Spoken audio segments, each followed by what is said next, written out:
Horror कहानियां थी। काला जादू। अपने बेटे रिशु के माथे से टपकते हुए पसीने को देखकर सविता की हालत खराब हो गई।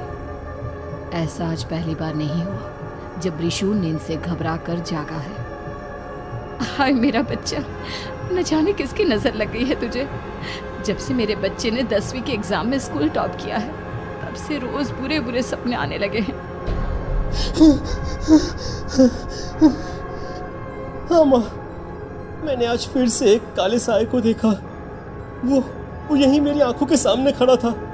माँ मुझे बचा लो माँ। वो मुझसे कह रहा था कि मुझसे बदला लेगा। माँ कहीं ये प्रशांत। चुप कर, कैसी बात कर रहा है? दोबारा उसका नाम मत लेना। तुझे पता है ना, उस प्रशांत ने आत्महत्या कर ली, तो बार बार उसका नाम मत लिया कर। मम्मी, क्या सच में प्रशांत ने आत्महत्या की थी? चुप कर, बहुत सवाल पूछता है आजकल। और फिर रात के वक्त सविता के पूरे घर में एक अजीब सा काला धुआं छाने लगा। गहरी नींद में सोई सविता की जैसे ही आंख खुली उसका दम घुटने लगा। वो दौड़कर रिशु के रूम की तरफ गई जहां उसके दरवाजे पर घूमती एक काली परछाई देख वो बुरी तरह से घबरा गई। कौन है वहाँ? कौन है? सामने आओ। ये मैं हूँ, तुम्हारी काली करतूत।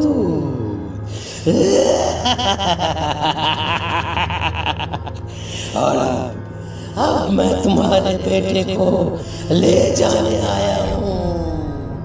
नहीं, मेरे बच्चे को छोड़ दो प्लीज। मेरे रिशु को कुछ मत करना। वो परछाई रिशु के कमरे में घुस जाती है। सविता भी उसके पीछे पीछे दौड़ कर जाती है और देखती है कि अब वो साया साफ नजर आ रहा था। वो सर से पैर तक खून में सना हुआ था और उसके शरीर के सारे अंग कटे फटे हैं। क्या चाहिए तुम्हें? तुम जो बोलोगे मैं करूंगी, लेकिन मेरे रिशु को छोड़ दो।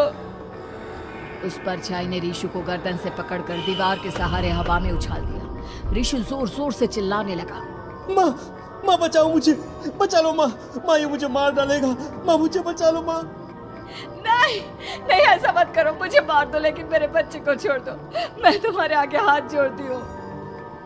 वो परछाई रिशु को जमीन पर गिरा देती है और अचानक वहां से गायब हो जाती है। रिशु, मेरा बच्चा, तू ठीक तो है ना? कुछ बोल बेटा, क्या हुआ है तुझे? मैं ठीक हूँ माँ। क्या हुआ था यहाँ पर? कुछ नहीं बेटा, कुछ नहीं। तू परेशान मत हो। हम कल ही गांव के बाहर जो तांत्रिक महाराज रहते हैं उनके पास चलेंगे। ठीक है माँ, हम जल्द ही उनके पास चलेंगे। मुझे बहुत डर लग रहा है माँ। ये बार बार मुझे डरावने सपने आना, ये सब हमारे साथ क्यों हो रहा है माँ? अगले दिन सविता अपने बेटे रिशु को लेकर गांव के बाहर तांत्रिक के पास जाती है। जिस जगह पर तांत्रिक रहा करता था वो जगह बहुत डरावनी थी। चारों तरफ कंकाल और खूब भूतियां नजर आ रही थी। गांव से दूर वीराने में उस जगह पर जोर से आंधी चल रही थी। रिशु ने डर कर अपनी माँ का हाथ पकड़ लिया। माँ मुझे बहुत डर लग रहा है। ये कैसी जगह है? देख बेटा, हमारे साथ जो कुछ भी हो रहा है उसका इलाज सिर्फ और सिर्फ ये तांत्रिक महाराज ही बता सकते हैं। अब यही है जो हमें प्रॉब्लम से बाहर निकाल सकते हैं। जैसे ही सविता और रिशु तांत्रिक की झोपड़ी के अंदर पहुंचे, वहां का नजारा देखकर उनकी आंखें फटी की फटी रह गई। तांत्रिक की झोपड़ी के अंदर कई सारे लोग अपनी गर्दन घुमा घुमा कर जोर जोर से चीख रहे थे। कौन हो तुम और यहाँ क्यों आई हो? महाराज, मेरे बेटे को कुछ दिनों से एक डरावनी काली परछाई नजर आती है और कल रात उसने मेरे बेटे पर हमला भी कर दिया।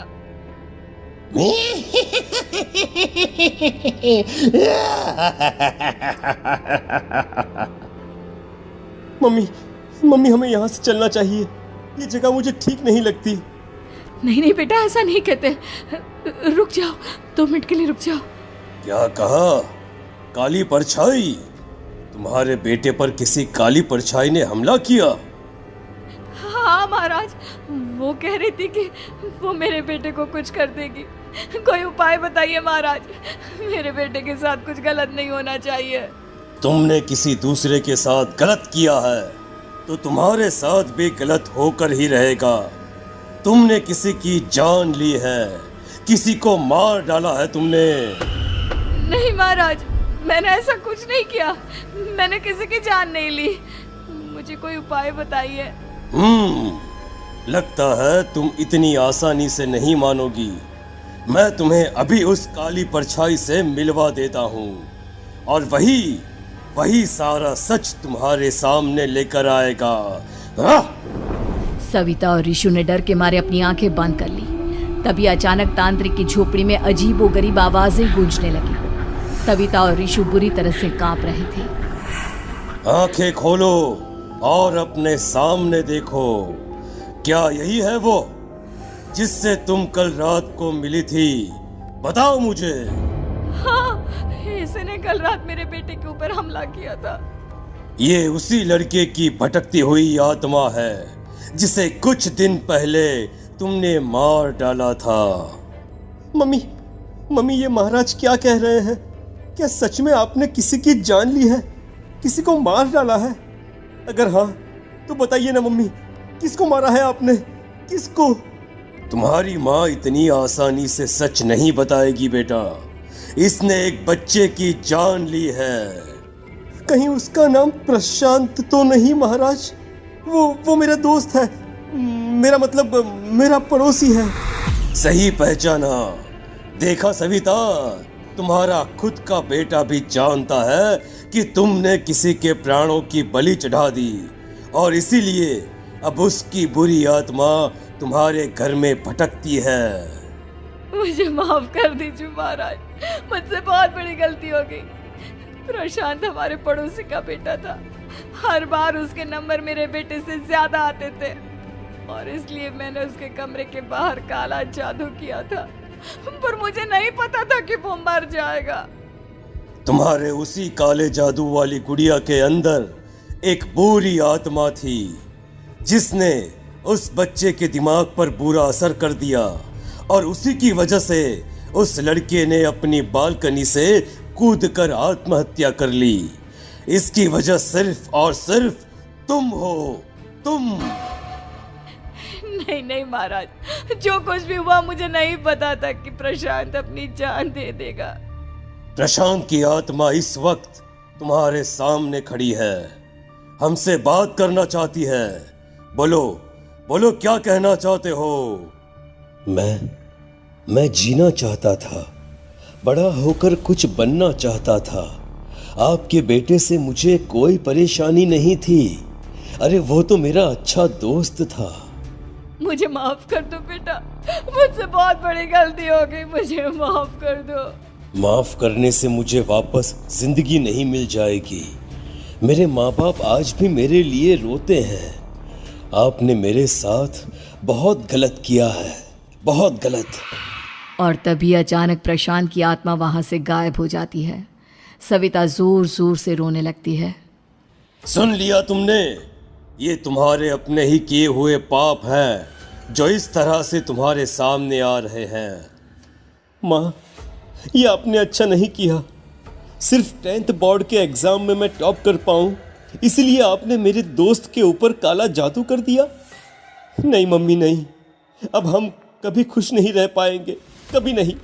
मेरे दोस्त की आत्मा को कभी शांति नहीं मिलेगी मम्मी, कभी नहीं। लेकिन मैंने जो कुछ भी किया सिर्फ तुम्हारे लिए किया। वो लड़का हमेशा फर्स्ट पोजीशन पर आ जाता था और इस वजह से हमेशा तुम्हारे मार्क्स कम पड़ते थे। मैंने तो सिर्फ उस पर एक छोटा सा काला जादू किया था बेटा। मुझे क्या पता था कि उसका ये नतीजा निकलेगा। जिस गुड़िया को तुमने उस लड़के के कमरे के दरवाजे पर लगाया था, दरअसल उसके अंदर एक बुरी आत्मा का प्रवेश हो गया था, जैसा कि अक्सर काला जादू करते समय हो जाता है। मुझे अपनी गलती का एहसास हो गया है। मैं प्रायश्चित करना चाहती हूँ, आप बताइए मैं क्या करूँ? प्रशांत के घर जाकर उस काली गुड़िया को वहां से निकालकर यहाँ लेकर आओ। मैं उसे आग में जलाकर राख कर दूंगा और उसके बाद प्रशांत की आत्मा को हमेशा के लिए मुक्ति मिल जाएगी। अगली रात सविता चुपचाप अपने पड़ोसी प्रशांत के घर जाती है। प्रशांत के माँ बाप प्रशांत की मौत के बाद उस घर को छोड़कर हमेशा के लिए वहां से चले गए थे। जैसे ही सविता उस घर के अंदर कदम रखती है, उसका सामना अजीबोगरीब हैवानियत से भरी आवाज़ों से होने लगता है। ऐसा लग रहा था जैसे कोई बुरी तरह से चीख रहा हो।